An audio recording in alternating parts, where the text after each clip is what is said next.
सहनावतु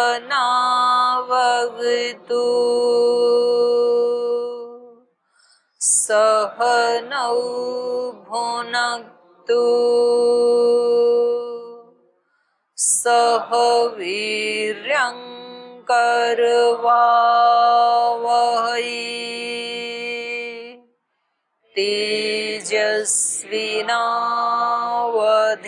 तेजस्विनावधीतमस्तु मा विद्विषावहै। ओम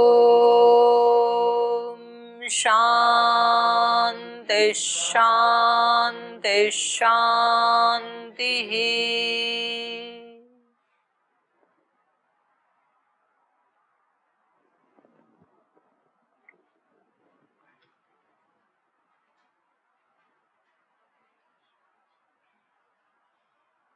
ईश्वरा सिद्धे पढ़ रहे थे ना कल कि उपादान कारण जो है वो ईश्वर नहीं हो सकता है इस जगत का, तो उसमें दोष आएंगे। ईश्वर परिणामी होने लगेगा। और दूसरा दोष ये है कि ईश्वर तो चेतन है, तो चेतन से अचेतन कैसे पैदा हो सकता है? अगर उससे पैदा भी हो तो चेतन से तो चेतन ही पैदा होना चाहिए। और जबकि देखा तो ये जाता है कि प्रकृति तो सारी जड़ जगत वाली है, तो ये कई सारे इसमें दोष आ रहे थे। तो अब ये आगे कह रही हैं। ओम दीदी, एक क्वेश्चन था कल के इससे कि जैसे योगियों को जो बताया था कि अतीत और अनागत उसको वो जान लेता है अपनी योग शक्ति के द्वारा, तो उसमें जैसे अतीत को जैसे जानने अनागत को जैसे जानेगा वो, तो इसका ये मतलब ये है कि वो सब चीज यानी प्री डिसाइडेड है कि सब चीज निश्चित है, ऐसा मान सकते हैं फिर उसको? कुछ चीजें निश्चित हैं, सब कुछ तो निश्चित नहीं है, कुछ चीजें निश्चित हैं। लेकिन जैसे सूर्य आदि की गति है, पृथ्वी की गति है, ग्रह नक्षत्रों की गति है, तो उस गति से किस समय ये तीनों सीधी रेखा में आएंगे, कब सूर्य ग्रहण लगेगा, कब चंद्र ग्रहण लगेगा, तो सुनिश्चित है ना, तो बताते ही हैं। यहाँ पे तो ऐसा कुछ नहीं बताया कि ऐसा, वो तो एक फिक्स उसकी वो रोटेट है करके उससे पता चल रहा है कि वो भविष्य में, तभी तो अनागत का उससे ज्ञान होगा।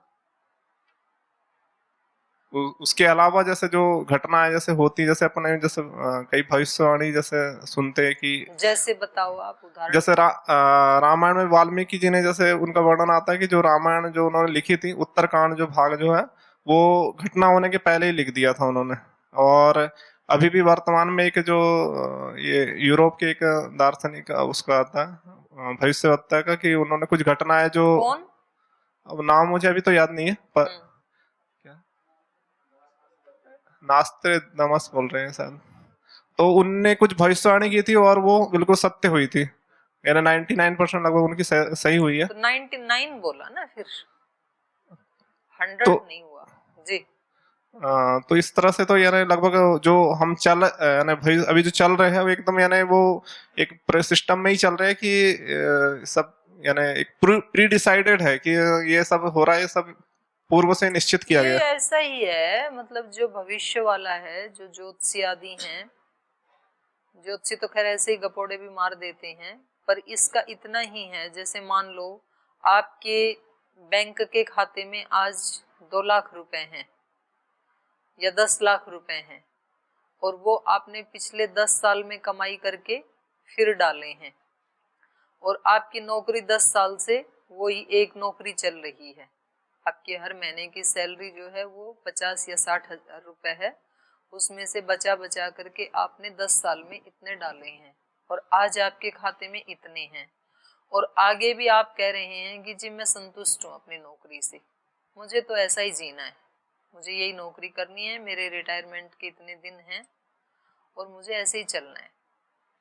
तो कोई भी व्यक्ति, समझदार व्यक्ति जो है, पंडित व्यक्ति है, वो बता देगा कि अगर आपको ऐसे ही चलना है, यही आपका लाइफस्टाइल रहेगा, आप कोई दुर्गुण दुर्व्यसन को अपनाएंगे नहीं और इस खर्चे में से कुछ लेस करेंगे नहीं, तो आज के 10 साल बाद आपके अकाउंट में कितने पैसे होंगे और आप कैसे व्यक्ति होंगे, लखपति होंगे कि करोड़पति होंगे, तो बता देगा।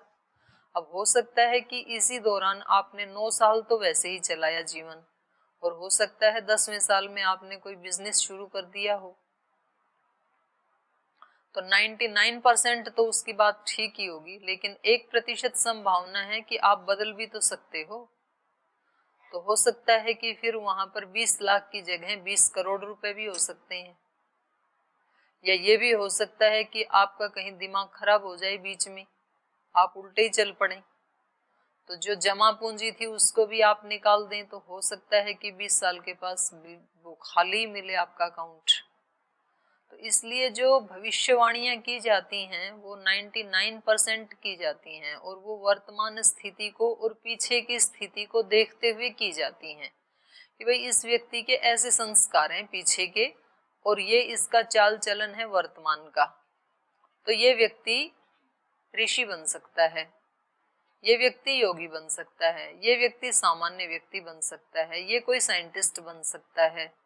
तो जितनी भी भविष्यवाणियां की जाती हैं वो उसके आधार पे की जाती हैं, लेकिन 1% तो उसमें संभावना होती है। आत्मा जो है वो बहुत ऊंचे उसमें भी जा सकता है, नीचे की तरफ भी जा सकता है, तो फिर उसमें 1% संभावना है कि भविष्यवाणियां सही ना भी हों। और होता प्राय यही है कि जो व्यक्ति जिस ट्रैक पे चल रहा है लगभग वो उसी ट्रैक पे आगे बढ़ता है। इसमें तो जैसे योगियों की तो फिर कोई आवश्यकता ही नहीं है इसमें, तो जो योग शक्ति और योगी की जो बात किया है कि वो बहुत आवश्यकता कैसे नहीं है, संस्कारों को कोई सामान्य व्यक्ति कैसे देख सकता है? नहीं, जैसे अनुमान तो जैसे लगा लेते कि जैसे कोई नहीं, आप तो आज के जीवन को देख करके अनुमान लगाओगे, आपको क्या पता मेरे पिछले जन्मों के संस्कार कैसे हैं? पीछे वाला भी तो जुड़ेगा ना, तो वो तो मेरे चित्त में संचित हैं और वो तो सूक्ष्म है, तो उसको तो समाधि में योगी ही देख सकता है, आप नहीं देख सकते। सामान्य व्यक्ति तो आज के जीवन को देख करके तो बता सकता है कि जी ऐसे करते हैं, लेकिन क्या पता कल ही मेरे जो दूसरे संस्कार हैं वो विपाकामुख हो जाएं। तो कभी ऐसे तो अचानक परिवर्तन आ जाते हैं व्यक्ति के जीवन में। आप लोग अच्छे भले अपने घर में स्कूल में पढ़ रहे थे, कॉलेज में पढ़ रहे थे, किसी ने फैक्ट्री में नौकरी भी ज्वाइन कर ली थी, किसको पता था कि इसके जीवन में ऐसा परिवर्तन आएगा कि गुरुकुल में चला जाएगा और ब्रह्मचर्य की दीक्षा ले लेगा? तो नहीं पता था, आपको भी नहीं पता था, खुद को भी, लेकिन वो पीछे के संस्कार थे और वो विपाकारम भी हो गए और बदल गया जीवन, एकदम से चेंज हो गया। तो उसको संस्कार को तो सामान्य व्यक्ति नहीं देख पाएगा, उसको तो योगी देख सकता है। और तो किसी का कोई प्रश्न नहीं है। तो इसलिए योगी जो है ना वो संस्कारों के आधार पर और वर्तमान जीवन के आधार पर वो जान लेता है। 99% तो जान ही लेता है। 1% आत्मा की स्वतंत्रता है, तो वो उसमें चेंज भी कर सकता है।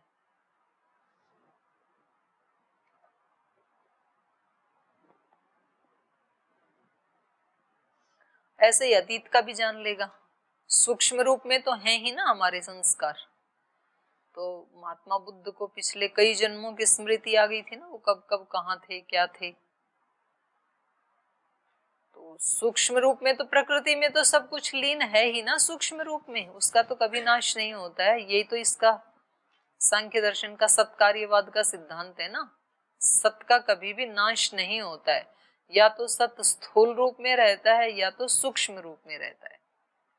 और नाश शब्द अपने आप में भी उसी धातु से बना है। अदर्शन का नाम ही नाश है।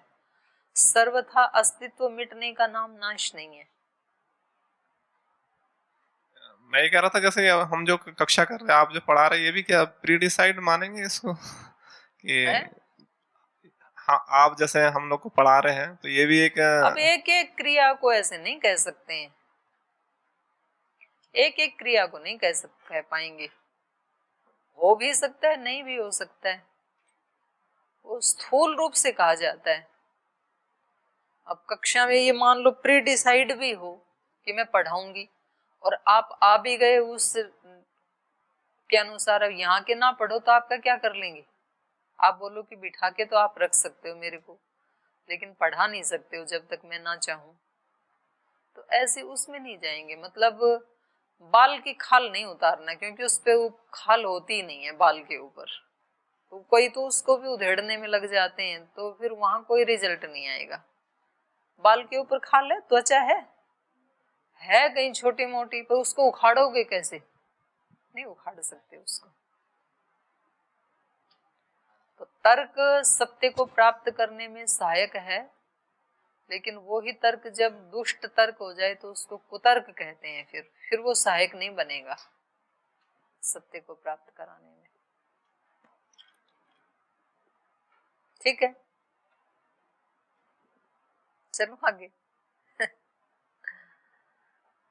तो ये कह रहे हैं, इसके अतिरिक्त यदि सूत्रकार को यहाँ वैसे अर्थ की पुष्टि करना अभिष्ट होता तो प्रस्तुत सूत्र की रचना ईश्वरा सिद्धि न होकर के ईश्वरा सिद्धि ही स्यात्, या ईश्वरा सिद्ध्यापत्ते, या ईश्वरा सिद्धि प्रसक्ते, ईश्वर की असिद्धि हो जाने पर ये रूप होते। पर ऐसा नहीं है। सूत्र की वर्तमान रचना इस अर्थ में सहायता नहीं देती। स्पष्ट है कि प्राय व्याख्याकार प्रथम सूत्र 56 की गंभीरता पूर्वक मनन न करने के कारण भ्रांति के शिकार हो गई। तो इन सूत्रों के प्रत्यक्ष संभव नहीं है, क्योंकि किसी भी अवस्था में हम ईश्वर को जगत रूप में परिणत होते हुए देख ही नहीं सकते। तो अनुमान की संभावना है क्या? कह रहे प्रत्यक्ष तो नहीं देख सकते, अनुमान की संभावना वो भी संभव नहीं है। क्यों? कह रहे हैं मुक्त बद्धयोः अन्यतरा भावात् न तत्सिद्धि ही।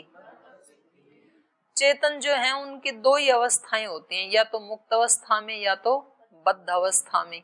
तो ईश्वर को हम दो ही अवस्था में मान सकेंगे, या तो नित्य बद्ध है या तो नित्य मुक्त है, या फिर कभी कभी मुक्त रहता हुआ भी बद्ध अवस्था में आ जाता है। तो दोनों में से एक में ही रहेगा ना। जब मुक्त नहीं होगा तब बद्ध अवस्था में होगा, क्योंकि संसार में जब उससे बना है तो उसको भी तो अन्वित होके आना पड़ेगा ना संसार में। अगर संसार का उपादान कारण ईश्वर को माने तो ईश्वर कैसा हो गया? बद्ध। और अगर उपादान कारण इससे बिल्कुल अलग है तो ईश्वर मुक्त। तो कह रहे हैं दोनों ही अवस्थाओं में, दूसरी के अलावा तीसरी तो कोई अवस्था होती नहीं है। मुक्त बद्धयो अन्यतरा अभावात्, दोनों में से एक का भी अभाव होने से न तत्सिद्धि, ईश्वर उपादान नहीं हो सकता है। ईश्वर की उपादानता की सिद्धि नहीं हो सकती है। मुक्त और बद्ध किसी भी अवस्था में न होने से उपादान भूत ईश्वर की सिद्धि, उपादान भूत माने उपादान के रूप में ईश्वर की सिद्धि नहीं हो सकती है। किसी भी चेतन के अस्तित्व की दो अवस्था मानी जा सकती हैं, मुक्त या बद्ध। यदि ईश्वर मुक्त है तो जगत उसका परिणाम कैसे हो सकता है? क्योंकि जगत का उपादान मानने में तो ईश्वर को भी बंधना पड़ेगा ना, इसके साथ आना पड़ेगा।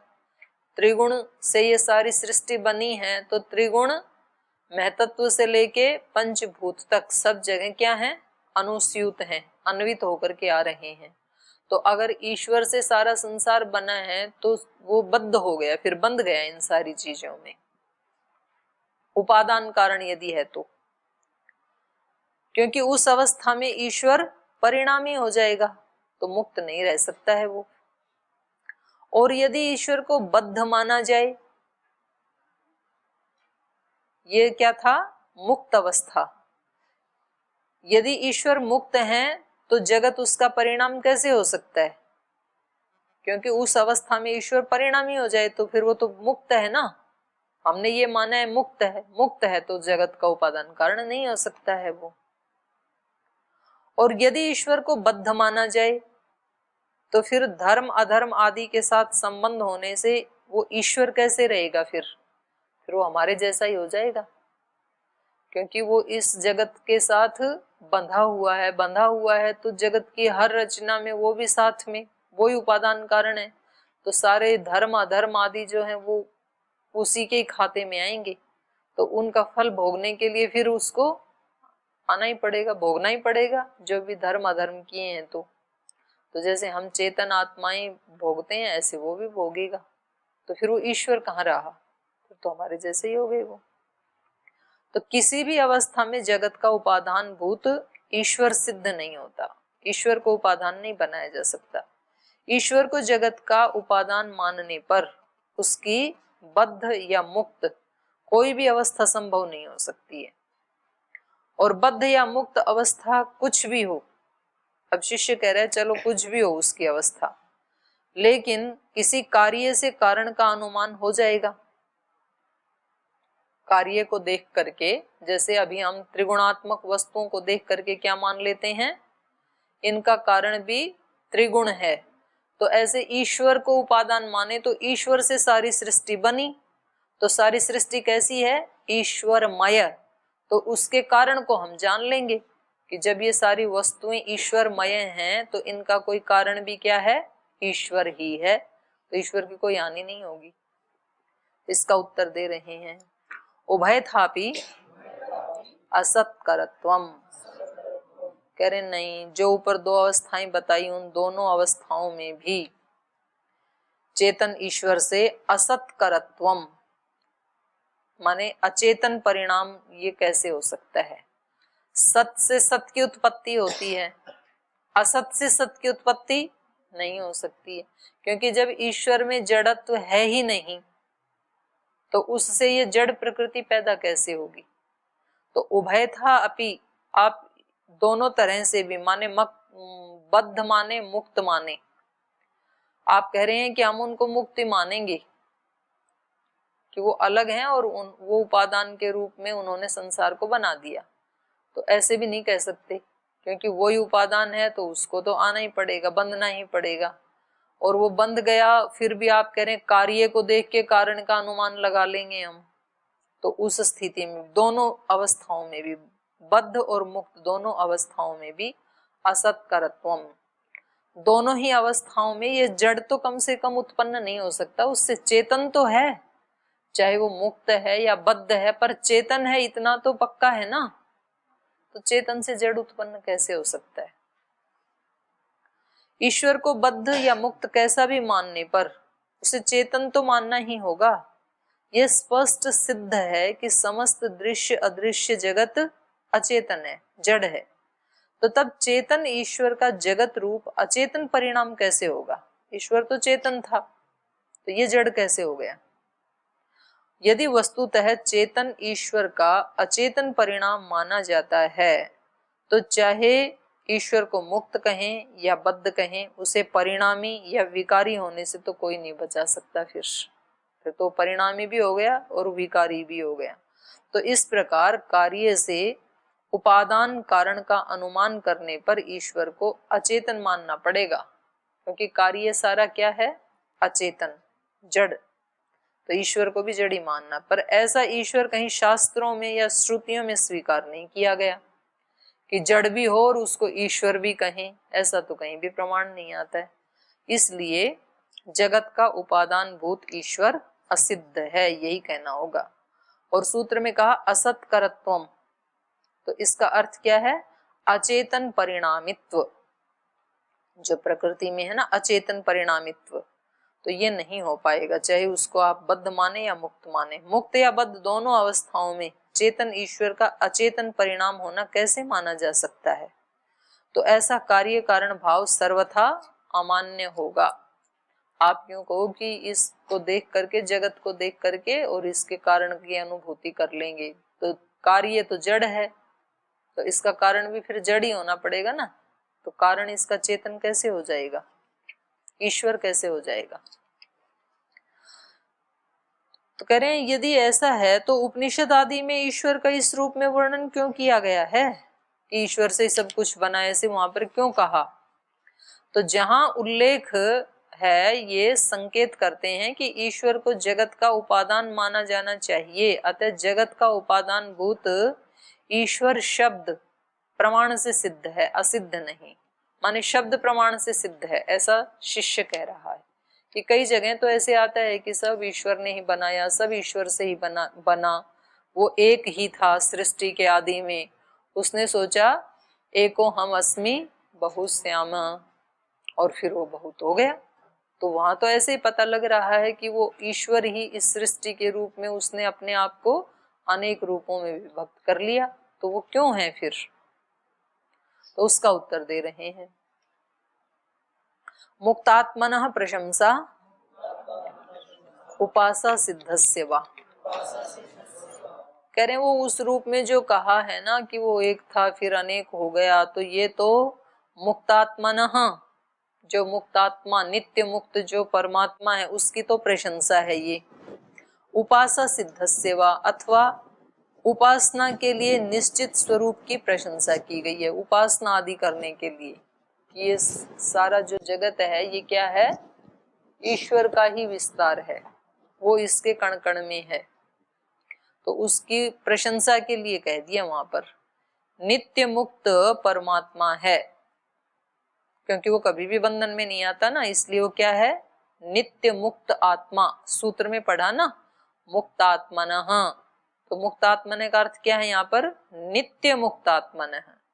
नित्य मुक्त आत्मा तो परमात्मा है। औपनिषदिक प्रसंगों में उसकी प्रशंसा के वर्णन विविध रूप में किए गए हैं।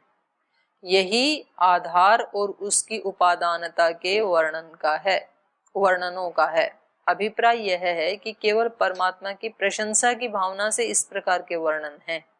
इसके अतिरिक्त प्रत्येक भगवत भक्त जब उसकी उपासना में सक्रिय होता है तो केवल उसी के अस्तित्व को अपने सन्मुख देखना चाहता है और उसी को सब कुछ कल्पना भी कर लेता है। तो क्या बोल देता है? त्वमेव माता च पिता त्वमेव बंधुश्च सखा त्वमेव विद्या द्रविणम त्वमेव सर्वम। तो विद्या द्रविण धन आदि तो जड़ पदार्थ हैं और माता पिता चेतन हैं, तो एक ही ईश्वर जड़ और चेतन कैसे हो जाएगा? तो ये क्या है? उसके भाव हैं उपासक के। ईश्वर तो सब कुछ नहीं हो सकता है, क्योंकि यहाँ पर ये भी कहा ना, विद्या भी आप ही हो, धन भी आप ही हो, तो यदि वो धन वाला धन के रूप में होने लगेगा तो फिर तो जड़ हो जाएगा, और यदि वो माता पिता के रूप में आने लगेगा तब तो वो जड़ और चेतन का मिक्सअप हो जाएगा। तो आज से बंद कर दो। पर वो हमारी माँ तो नहीं हो सकता ना, माँ मतलब शरीर, तो वो भाव में कहा जा रहा है अपने भावों को अर्पण करने के लिए कि जैसे माँ हमारा कल्याण करती है ऐसे आप हमारा कल्याण करते हैं, उस भाव को कहने के लिए कह दिया आप ही हमारी माँ हैं। पर वो आपकी माँ की साड़ी पहन के आ तो नहीं जाएगा ईश्वर कि चलो मैं आ गई हूँ, तुम्हारी माँ हूँ, या तुम्हारे पिता के कपड़े पहन के तो नहीं ना आ जाएगा कि तुमने कहा था तो मैं आ गया हूँ। हैं? दिखता है कहाँ? इसमें दिखाते हैं टीवी में। हाँ, तो वो तो दिखाना ही पड़ेगा उनको, तो वो जो दिखाना है वो भी उसकी प्रशंसा के लिए है। नहीं, टीवी में क्यों, यहाँ तो शास्त्रों में कह रहे हैं, दिखाई रही है ना ये त्वमेव माता च पिता त्वमेव। इसको भी क्यों, वेद में स्वयं वेद ही दिखा रहा है, त्वम ही न पिता वसोहो त्वम माता शतक्रतो बभूविथ। आप ही हमारे पिता हैं, आप ही हमारी माता हैं, तो एक आदमी पिता और माता दोनों कैसे हो सकता है? संभव ही नहीं है। जो आपकी माता जी वो तो पिता नहीं हो सकती है, और जो आपके पिता हैं वो माता नहीं हो सकते। तो ये सारे वर्णन क्या हैं? मुक्तात्मनः प्रशंसा उपासा सिद्धस्य वा। तो माता पिता बंधु सखा विद्या धन सर्वस्व वो सब उनको कह देते हैं, तो कह रहे हैं तब उसे जगत का उपादान कहने में क्या आश्चर्य है। शिष्य ने पूछा था ना कि उपनिषदों में फिर उसको उपादान क्यों कहा कि उस ईश्वर से सब बना, तो बोले वो तो कहा जाता है, उपासना उपासक जो है वो अपने उस भाव में कह देता है, तो जब वो उसको माता पिता बना सकता है तो सारा जगत आपसे ही बना, ये कहने में क्या दिक्कत है? ये भी कह सकता है फिर तो। तो परमात्मा के ऐसे स्वरूप का उपयोग केवल उपासना में होता है। उपासना के समय वो व्यक्ति मतलब ऐसे भाव लाता है अपने मन में, वह अर्थ की वास्तविकता को प्रकट नहीं करता। माने वो अर्थ की वास्तविकता नहीं है, वो भाव की वास्तविकता है। अर्थ तो कोई एक ही अर्थ जड़ और चेतन कैसे हो सकता है, नहीं हो सकता है। तो इस प्रकार केवल उपासना के लिए निर्धारित परमात्मा के स्वरूप की प्रशंसा में उपादानता का संकेत करने वाले वाक्यों का समन्वय कर लेना चाहिए। जहां कहीं आपको शास्त्र में ऐसा दिख भी जाए कि ईश्वर के अलावा यहाँ और कुछ भी नहीं है, ईश्वर ही सब जड़ चेतन में वही समाया हुआ है, कण कण में वही समाया हुआ है, तो वो क्या है, ईश्वर के प्रति अपने पूर्ण समर्पण भाव का अतिरेक है। पर वो पदार्थ रूप में ऐसा नहीं है। पदार्थ रूप में तो जड़ जड़ से बना है, चेतन उससे बिल्कुल अलग है। अथवा उपासा और सिद्धस्य ये दोनों अलग पद मान लेते हैं, तो सिद्ध पद परमात्मा के लिए प्रयुक्त हुआ, और उपनिषद आदि के कतिपय स्थल जो कि स्पष्ट या अस्पष्ट रूप से परमात्मा को जगत का उपादान कारण बताने का संकेत मिलते हैं, वे केवल परमात्मा की उपासना की दृष्टि से लिखे गए हैं। अभिप्राय यह है कि इस प्रकार के समस्त उल्लेख परमात्मा की प्रशंसा या फिर उसकी उपासना की दृष्टि से प्रस्तुत किए गए हैं। माने माता पिता भाई बंधु धन दौलत ये सब मिलकर के मेरा जितना कल्याण कर सकते हैं उतना कल्याण आप अकेले ही कर सकते हैं। तो ये क्या है, परमात्मा की प्रशंसा की जा रही है, अर्थ की वास्तविकता के आधार पर नहीं है। फलतः परमात्मा जगत का उपादान कारण है, इसमें शब्द को भी प्रमाण नहीं कहा जा सकता। माने यदि कहीं शब्द प्रमाण भी ऐसा दिखाई दे रहा है तो वो शब्द प्रमाण भी प्रामाणिक नहीं है। अर्थ के रूप में, भाव के रूप में ठीक है, उपासना की सिद्धि के लिए या उसकी प्रशंसा के लिए ठीक है। यदि सांख्य में ईश्वर को जगत का उपादान नहीं माना गया है तो उसकी स्थिति का क्या स्वरूप माना गया है। माने सांख्य में ईश्वर को जगत का उपादान कारण नहीं मानते तो फिर कैसा है, वो कैसी स्थिति है। तो इसका उत्तर दे रहे हैं, तत्सन्निधानात् अधिष्ठातृत्वम मणिवत, उसके सन्निधि में रहने के कारण उसका अधिष्ठातृत्व है। किसकी सन्निधि में, प्रकृति के सन्निधान से। प्रकृति के साथ में ही कौन रहता है, पुरुष, तो उसके सन्निधान में होने से वो ही उसका अधिष्ठाता माना जाता है। तत्सन्निधानात् अधिष्ठातृत्व मणिवत, स्फटिक मणि की तरह से। जैसे स्फटिक मणि के सन्निधि में जैसा रंग लाएंगे ना, वो उस वैसे रंग का अधिष्ठाता बन जाता है, आश्रय बन जाता है। लाल रंग लाएंगे, कोई लाल फूल लाएंगे मणि के पास में, तो वो लाल रंग का अधिष्ठाता बन जाता है। नीला लाएंगे तो नीला। तो इसी तरह से ये इसकी सन्निधि में होने से इसका अधिष्ठाता बन जाता है। तो इस रूप में माना गया है। जगत के मूल उपादान अचेतन प्रकृति में कोई भी प्रवृत्ति चेतन की अपेक्षा या चेतन की प्रेरणा के बिना स्वतंत्र रूप से नहीं होती है, क्योंकि वो तो जड़ है ना, तो जड़ में तो गति होती नहीं है। तो प्रकृति में जब भी गति होगी, परिणामित्वादी होंगे, वो कब होंगे, चेतन की प्रेरणा से, उसकी सन्निधि से। समस्त विश्व के सर्ग और संचालन का नियंता एक चेतन है, वो ही इनका नियंता है। अयस्कांत मणि के समान, माने उस चुंबक के समान। चुंबक यदि है तो उसमें जड़ में भी गति आ जाती है, लोहे में उसको खींच लेते हैं ना अपनी तरफ, वो दौड़ के आ जाता है।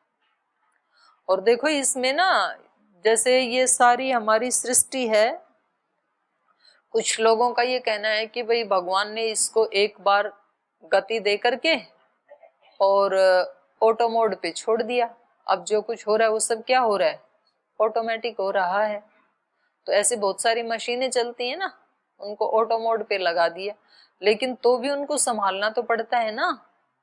ऐसे थोड़ी हो उसको छोड़ के अब मालिक जाके निश्चिंत सोए।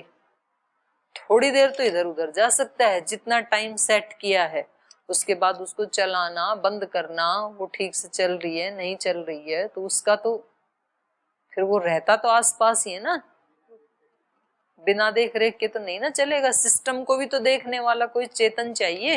ये तो ठीक है कि रीत नियम उसने बना दिए और उसको फिर ऑटो मोड पे डाल दिया, तब ऑटोमेटिक चल रहे हैं सारे, तो उसको हर पल वहां खड़े रहने की जरूरत नहीं है।